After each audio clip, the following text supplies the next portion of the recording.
Open Air. Open Air. Là, écoute bien.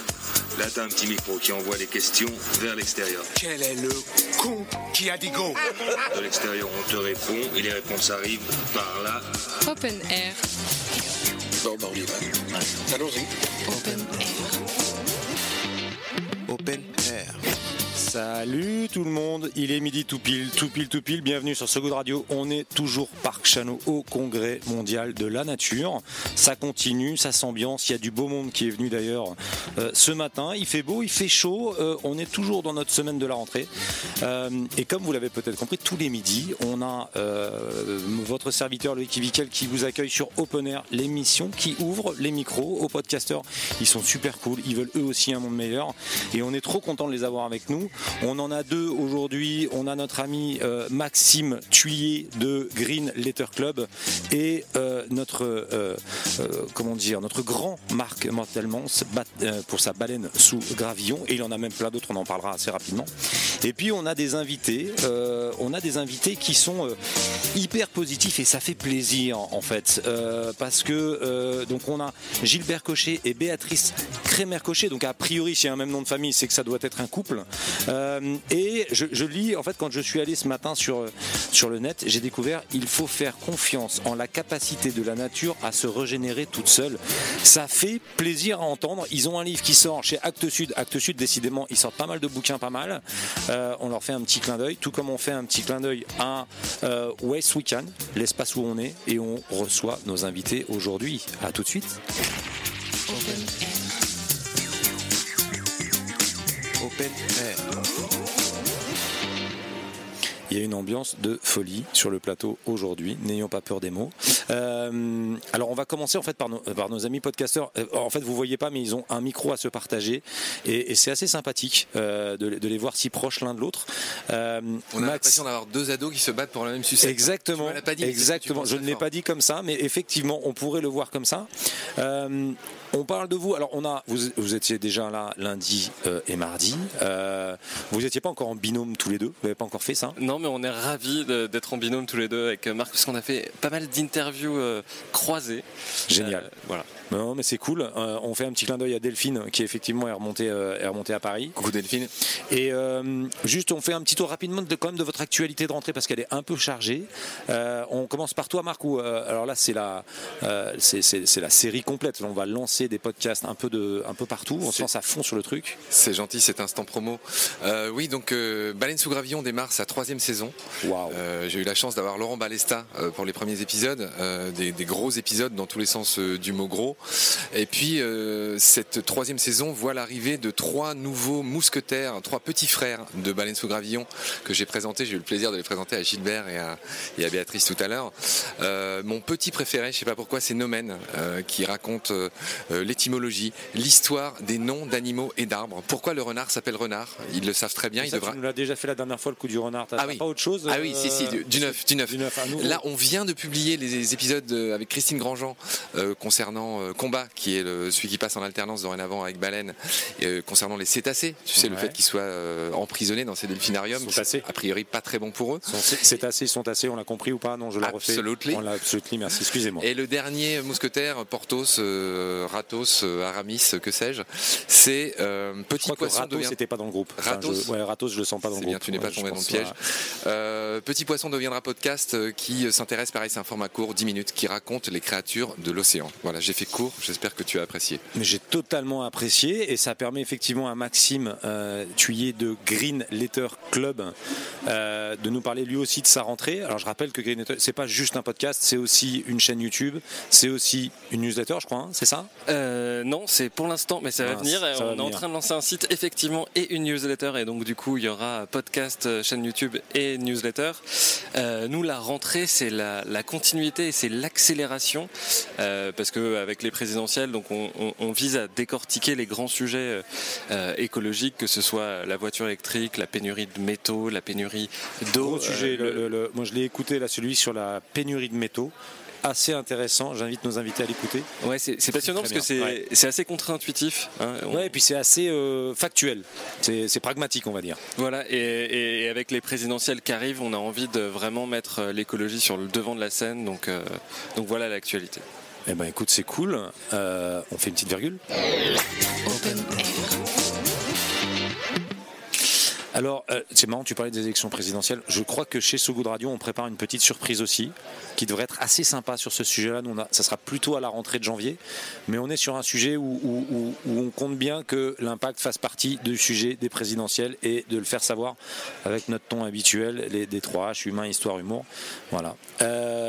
Alors, on a Gilbert et Béatrice qui sont avec nous donc ce midi. Merci à vous encore d'être présents. Peut-être vous laissez vous présenter. Alors après, je laisserai la main bien évidemment, puisque c'est le principe. C'est nos amis podcasteurs qui vont un peu vous mettre sur le grill, gentiment. Mais rapidement, est-ce que vous pouvez nous dire, parce c'est pas le premier livre que vous allez sortir, vous en avez déjà sorti quelques-uns. D'où vient, est-ce qu'on peut un peu avoir l'histoire de votre couple? C'est né de cette passion commune pour la biodiversité, pour les animaux? Oui, tout à fait. On s'intéresse aux animaux et à la biodiversité depuis qu'on est tout petit. Alors chacun pour des raisons et dans un contexte différent.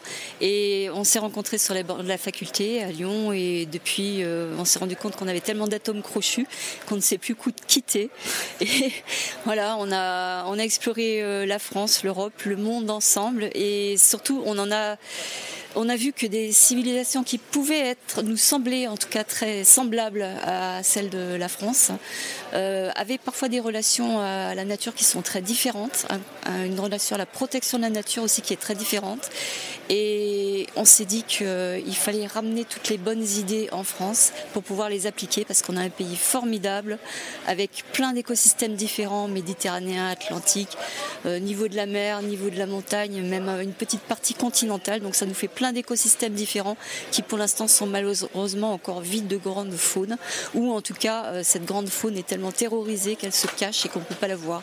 Et on s'est rendu compte que dans d'autres pays, sur d'autres continents, la proximité avec cette faune sauvage existe et qu'elle nous fait énormément de bien, elle nous apporte beaucoup de bienfaits. Donc on aimerait que nos amis français, nos concitoyens puissent vivre ça un jour, en tout cas au moins nos enfants et nos petits-enfants. On sent le positif dans votre manière d'exprimer, même si on fait tous le même constat. C'est génial, Gilbert, d'avoir une femme comme ça, qui est positive, oui, etc. J'imagine que vous aussi.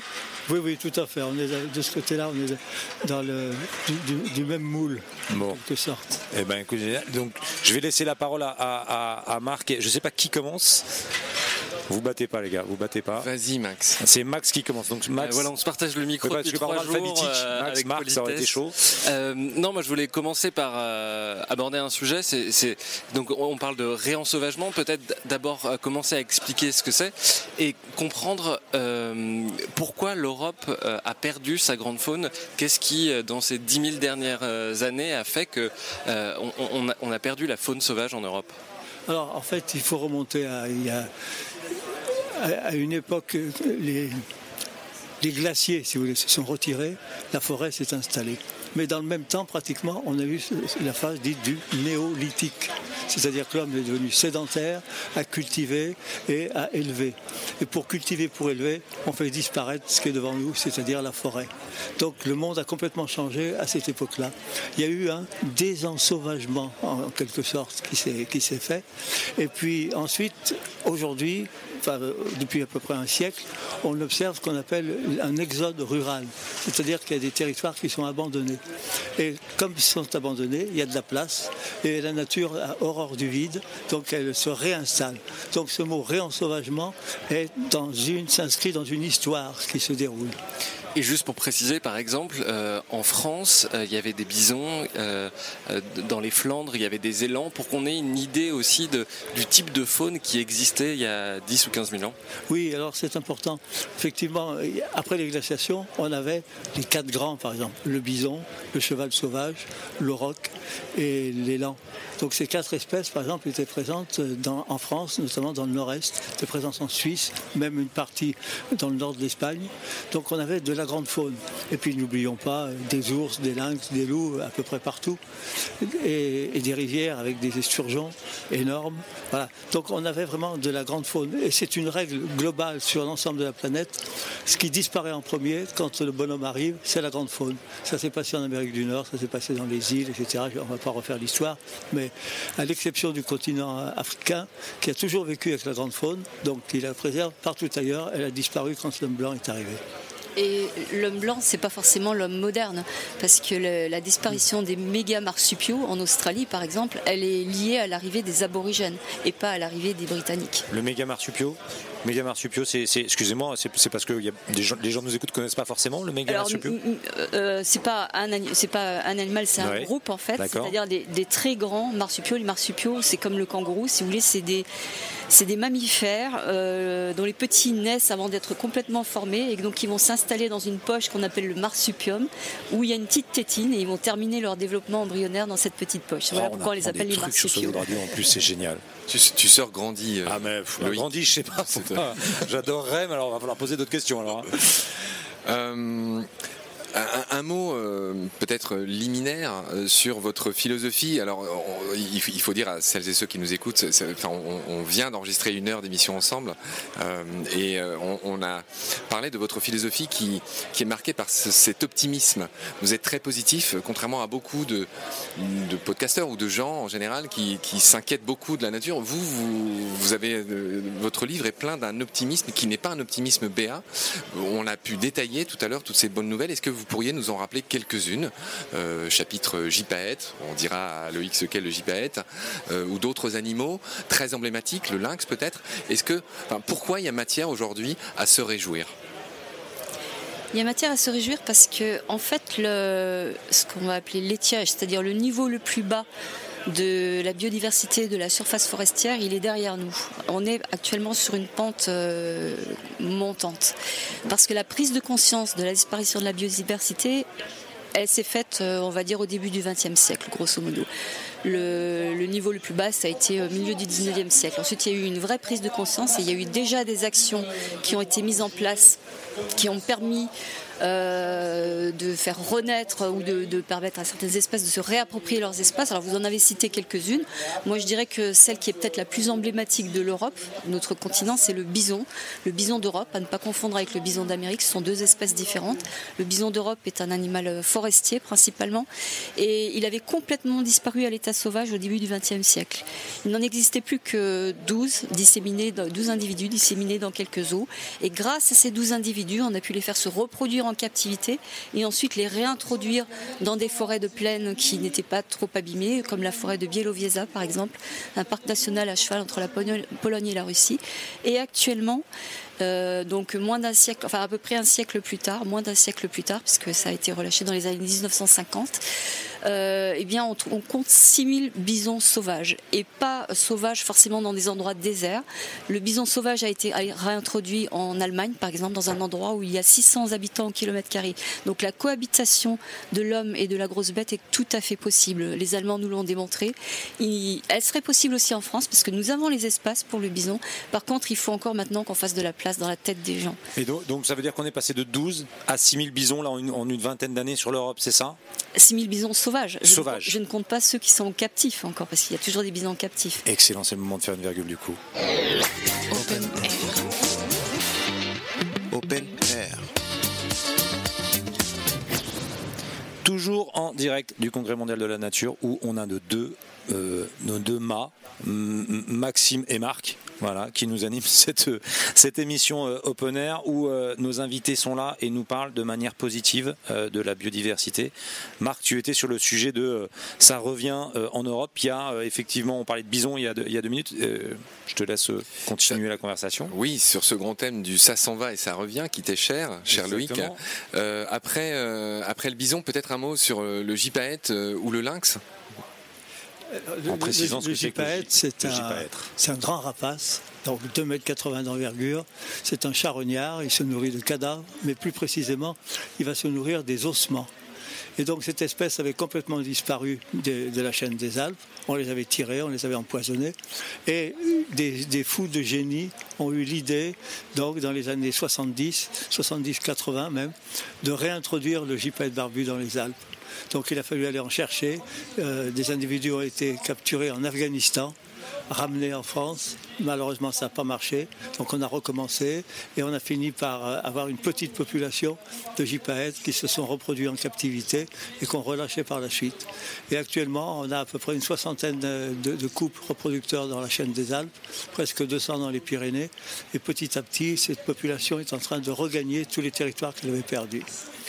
C'est une belle aventure.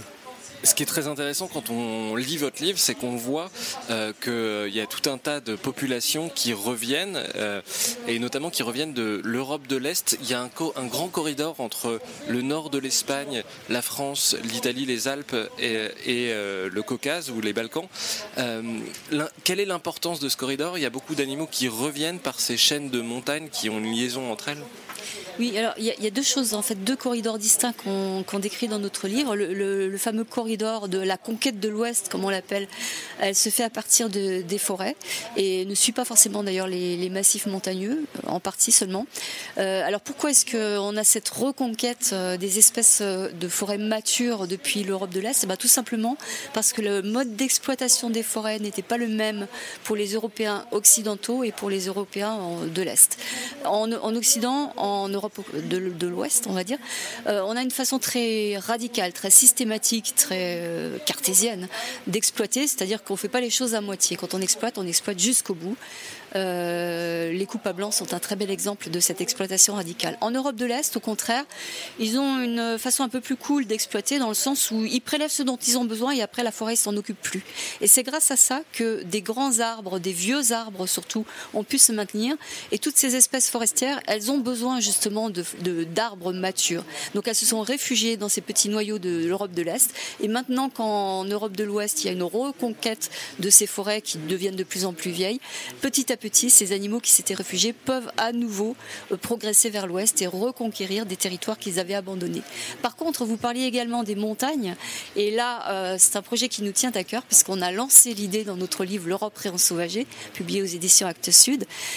Et cette idée est inspirée du grand programme Y2Y des États-Unis. Alors, Y, c'est Y en anglais. Alors, il y a un petit jeu de mots, parce que le Y vers Y, c'est le Y de Yellowstone, le parc national de Yellowstone to Yukon, donc qui est un parc national, enfin qui est une chaîne de montagnes au Canada. Et ils se sont rendus compte que cet espace est émaillé de sanctuaires, de parcs nationaux, de zones protégées, mais que ces zones ne sont pas assez grandes pour certaines espèces, comme le loup, et qu'il fallait créer un corridor d'espaces sanctuarisés entre ces deux grands espaces.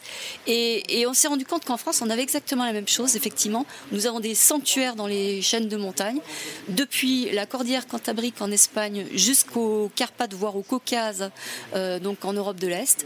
Et il faudrait de la même façon pouvoir recréer des corridors entre ces différents espaces pour que les animaux puissent circuler. La circulation des animaux est extrêmement importante pour leur pérennisation. Béatrice, il n'y a pas de passe sanitaire là. Ils peuvent passer, il n'y a pas de passe sanitaire, il n'y a pas de douane, pas de passeport. Donc effectivement, c'est très symbolique, très joli.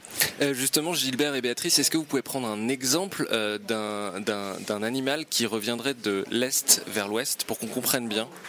Oui, bien sûr. On a par exemple la cigogne noire. C'est une cigogne qui niche dans les arbres, dans les grands arbres, dans les belles forêts, et qui était réfugiée dans les pays de l'Est et qui, petit à petit, est arrivée jusqu'à nous. Actuellement, il y a une soixantaine de couples dans l'ensemble de la France. Pour l'instant, France du Nord, du Nord-Est. Donc voilà, un premier exemple. Le picado blanc. C'est un pic qui a besoin de forêts vierges. Eh bien, il est en train de revenir par la Suisse et il revient de l'Est aussi. Et puis, on a une autre espèce, alors vraiment étonnante, c'est le chacal doré, qui est en train d'arriver. Il est installé en Suisse, il est installé en Italie. Et on a au moins 3 ou 4 observations qui ont été faites en France, notamment en région Rhône-Alpes. Donc, les surprises vont venir jusqu'à nous. Mais encore faut-il préserver, créer des sanctuaires, créer des corridors pour que tout ça puisse fonctionner.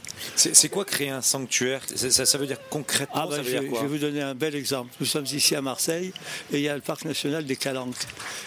Normalement, si c'était un vrai parc national, il faudrait que ce soit entièrement protégé et qu'on ne pêche pas, comme par exemple Port-Cros.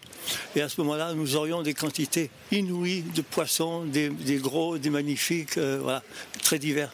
Seulement, la législation sur les 40 000 hectares de territoire marin, il n'y a que 4 000 hectares dans lesquels on ne peut pas pêcher. Ouais. Donc c'est comme à Port-Cros. Port-Cros fait 1500 hectares, donc c'est déjà bien. Tous les plongeurs aller là-bas d'ailleurs parce que c'est juste magnifique, on plonge au milieu des poissons. Exactement. Effectivement. Mais ça fait que 10% du cœur marin, donc on n'a pas le droit de pêcher. Dans le reste du cœur marin, où pourtant on est dans le parc national, je vous invite à aller voir la législation. Un pêcheur, soit embarqué, soit sur du bord, il a le droit de pêcher jusqu'à 7 kilos de poissons par jour et par pêcheur.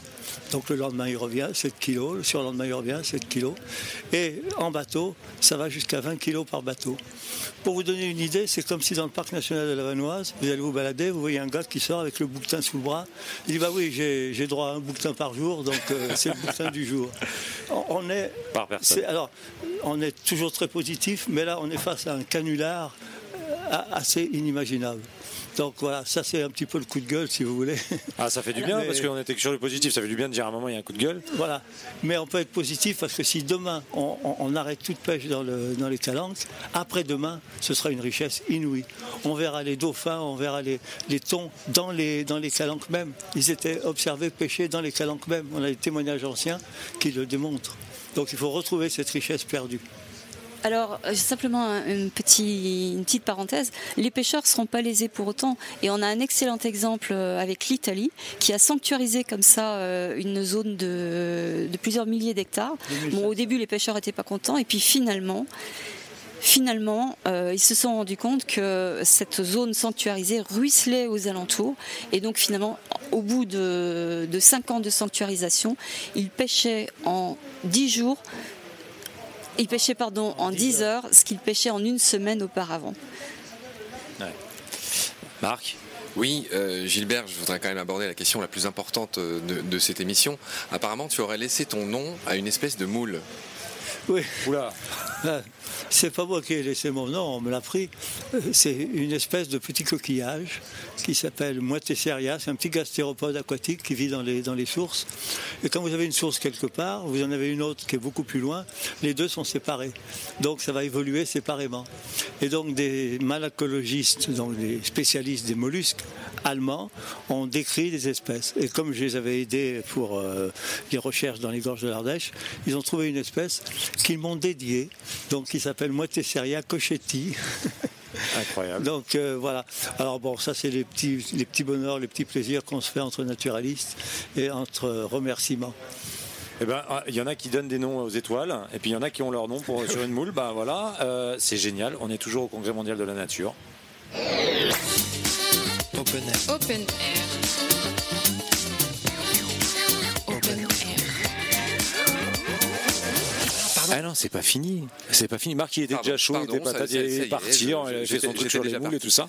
Non, on continue, on est la troisième partie, on continue. On n'a pas envie de les laisser partir, ils nous disent des trucs super cool. À la fin de votre livre, vous énoncez une série de préconisations. On en a déjà fait quelques-unes, mais est-ce que vous pourriez redire les suggestions que vous faites dans ce livre, L'Europe réensauvagée ? Alors, en se basant sur ce qu'on a pu voir dans d'autres parties du monde, on s'est rendu compte qu'en termes de protection de la nature, ce qui fonctionne bien, c'est quand on arrive à sanctuariser une grande zone qui ne sera pas fermée complètement à l'humain, mais sur laquelle on va diriger l'humain sur une toute petite partie, un petit peu périphérique, donc il aura le plaisir de pouvoir s'immerger dans cet environnement sauvage, naturel, qui lui fait beaucoup de bien. On s'est rendu compte, par exemple, c'est une étude qui a été faite dans un hôpital new-yorkais, sur des patients qui subissaient la même opération. Il y en avait la moitié qui étaient placés dans une chambre où ils avaient vu sur la nature, vu sur des arbres, et des autres qui étaient placés dans une chambre où ils avaient vu sur le mur en briques des maisons d'en face. Et bien, ils se sont rendus compte que les patients qui avaient été opérés et placés dans un environnement avec des arbres guérissaient en moyenne 10% plus rapidement, avaient moins de complications post-opératoires, avaient un meilleur moral, avaient moins besoin de médicaments antidouleurs. Donc en fait, cette nature, elle nous fait du bien. Et quand on dit sanctuariser, ça ne veut pas dire mettre sous cloche, rejeter l'humain, mais c'est bien lui permettre d'y pénétrer, mais pas de l'exploiter. Pas d'activité extractive, donc pas de chasse, pas de pêche, pas de pâturage, pas de coupe de bois, etc. Et également des corridors. Alors il y a deux actions possibles en fait. La première, c'est les grands sanctuaires, ça ne peut être qu'une action étatique. Donc les États au niveau politique ont un grand rôle à jouer dans ces sanctuaires. Par contre, tout le monde, monsieur tout le monde, vous, moi, et d'ailleurs avec Gilbert, on a monté une association qui s'appelle Forêt Sauvage, qui vise à racheter des forêts, mais on est également membre du conseil d'administration de l'ASPAS, l'association des protections des animaux sauvages, qui rachète également des terrains, et on est membre de plein d'autres associations. On est membre fondateur de l'association Francis Allais pour une forêt primaire, et qui justement essaye d'argumenter pour que les politiques créent des zones sanctuaires, notamment ils voudraient reconstituer une forêt primaire qui n'existe plus en Europe de l'Ouest. Eh bien voilà, il y a cette action possible des citoyens qui consiste à soit à racheter, donc par l'intermédiaire de ces associations, chacun donne ce qu'il peut, et s'il y a 2 millions de personnes qui donnent chacune 1 euro, à mon avis c'est plus signifiant qu'une seule personne qui donnerait 2 millions d'euros. Vous voyez ce que je veux dire ? Justement, Béatrice, vous avez parlé de l'action possible aussi des États. Est-ce qu'on a des exemples à travers le monde de zones qui ont été réensauvagées à large échelle ? Béatrice ou Gilbert ? Alors en effet, un exemple, par exemple, c'est le parc national des Everglades en Floride. Vous avez actuellement un parc national qui comporte tout le sud, et l'objectif, enfin c'est en cours, le programme est de réensauvager la totalité. Avec cette phrase que j'ai trouvée merveilleuse, donc dans un journal comme ça, on veut retrouver le paysage tel qu'il était quand l'homme blanc est arrivé et qu'il n'avait pas fait tous ces dégâts. Donc c'est un retour symbolique parce qu'il y a un côté historique, l'homme est venu conquérir ces territoires malsains, etc. Et là il se rend compte qu'il fait marche arrière. Donc voilà. Ensuite on a d'autres exemples en Europe. Il y a une association qui s'appelle Rewilding Europe, et donc il y a 5 ou 6 sites donc, dans le parc national, autour du parc national des Abruzzes par exemple, 2 sites dans les Carpates, le delta du Danube, le delta de l'Oder en Allemagne. Donc tous ces sites-là ça fait chaque fois à peu près 100 000, 200 000 hectares. Donc c'est des vastes surfaces qui sont vouées au réensauvagement. Mais avec une exploitation économique douce. Voilà. Béatrice et Gilbert, pourrait-on dire un mot sur les zones humides ? Ah ouais, on est à ce point-là sur la technique, on est sur les zones humides. Alors c'est quoi une zone humide ? C'est pas une mare, c'est pas un lac, c'est une flaque d'eau, ça commence où la zone humide ? Et ça s'arrête où ? Ça commence dès qu'il y a de l'eau, et ça s'arrête quand il n'y en a plus. Mais... Merci, c'est bien, comme on n'a pas l'air... Ouais, effectivement, c'est une très bonne remarque. Voilà. Je vais arrêter mes questions en fait. La présentation que tu as donnée est tout à fait valable. D'accord. Donc, il y a les zones humides, c'est une très très grande diversité. Même les cours d'eau, on peut les mettre dans les zones humides. Mais surtout, ce qui est important de savoir, c'est que ce sont des zones qui ont été très fortement perturbées, dégradées, parce qu'on a voulu regagner des terres sur les marais, etc.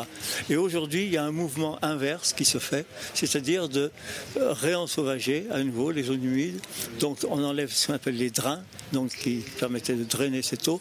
L'eau revient, et donc on va avoir des milieux très intéressants, et notamment pour la faune. À partir du moment qu'une zone humide, par exemple, n'est plus chassée, eh bien très rapidement, elle va être réinvestie par des oiseaux d'eau qui vont s'y installer. Pardon Gilbert, juste pour préciser ce que sont que les zones humides, du coup ça peut être des marais, des mangroves, des deltas, c'est tous les zones où l'eau et la terre se côtoient. Voilà, tout à fait. Des tourbières par exemple. Dans une tourbière, vous avez de l'eau en permanence, et vous avez du froid, donc vous avez des espèces spécialisées qui vont vivre dans cette zone-là. Vous avez les deltas, par exemple le delta du Camargue, du Grand Rhône. Il faut qu'ils se remettent à fonctionner. Et on est en train de proposer d'enlever certains enrochements pour qu'on ait un nouveau bras du Rhône qui se fasse lors d'une grande crue. Et on aurait un delta dans le delta. Donc ça, c'est assez extraordinaire. On peut le faire. On est propriétaire, le Conservatoire du littoral et d'autres associations sont propriétaires des 2 rives. Donc on enlève les enrochements, on attend une grosse crue et ça se remet à fonctionner. Dernière question. Oui, je voudrais faire une sorte de festival d'optimisme et de jolies informations. Tu as parlé de la cigogne noire tout à l'heure. Si vous pouviez donner un certain nombre d'espèces totémiques, emblématiques, magnifiques qui sont revenues ces dernières années, moi ça me ferait plaisir. Effectivement, personnellement. ça ferait un festival. Alors, on a des voisins généreux en France. Et donc, nous avons eu le retour du phoque gris et du phoque veau marin grâce aux Anglais. Nous avons eu. Alors, le vautour fauve n'avait pas complètement disparu d'Europe. Il en restait un petit peu dans les Pyrénées, mais les Espagnols qui en ont beaucoup nous en ont envoyé aussi. C'est d'ailleurs une réintroduction qui a très très bien marché, tellement bien marché que pour une fois on peut faire cocorico parce que les Américains sont venus observer notre savoir-faire pour pouvoir s'en inspirer, pour pouvoir réintroduire le condor de Californie aux États-Unis. Et nous avons eu également donc le retour du loup spontané. Cette fois-ci, on ne l'a pas réintroduit grâce aux Italiens. Nous avons eu le retour du balbuzard grâce aux Allemands et la liste pourrait être longue comme ça. Gilbert en a cité d'autres tout à l'heure et voilà, c'est plein de bonnes nouvelles et plein d'espoir pour l'avenir et pour le réensauvagement de la France. C'est génial. Un dernier mot. Deux chiffres tout simples. Le loup, en 2019, il est présent dans tous les pays d'Europe sans exception, à part les îles britanniques parce que ce sont des îles. Il s'est installé partout. Donc la cohabitation est totale. Et deuxième exemple, actuellement, il y a plus d'ours dans l'Europe que dans l'Amérique du Nord. Le continent sauvage n'est pas celui qu'on croit. Magnifique note d'optimisme. Open Air. Open Air. Alors on finit. Alors moi je voudrais faire une spéciale dédicace en remerciant nos deux podcasteurs parce que nous amener des invités comme ça, mais il faut qu'on fasse ça hyper plus souvent quoi. Parce que franchement, merci Gilbert, Béatrice, enfin plutôt Béatrice Gilbert. C'est extraordinaire ce que vous faites. Surtout, alors vous connaissez maintenant So Good Radio, vous connaissez peut-être le magazine So Good. On a envie de parler de vous, ça donne trop envie de parler de vous quand vous sortez votre livre. Surtout, ne nous oubliez pas, on va en parler nous aussi.